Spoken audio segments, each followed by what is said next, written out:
দেখানো, মাস্তানি গুন্ডামি করা, প্রভাব প্রতিপত্তি দেখানো, যে কাউকে দুর্বল পেয়ে তার উপরে চড়াও হওয়া, কাউকে ঠকিয়ে নিজের কাজ সিদ্ধ করা, এই মানুষের প্রতি জুলুম অবিচার, এটার শাস্তি আল্লাহ তাআলা দুনিয়াতে দেন।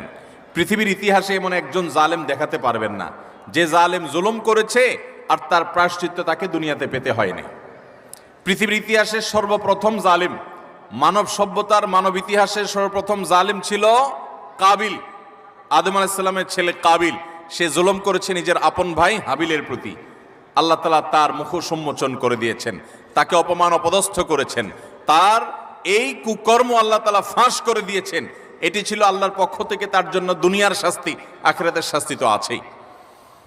পৃথিবীর ইতিহাসে বহু জালেম গিয়েছে, নমরুদ জুলুম করেছে, আবু জাহাল জুলুম করেছে, উতবা সাহেবা জুলুম করেছে, অনেক পরাশক্তি জুলুম করেছে।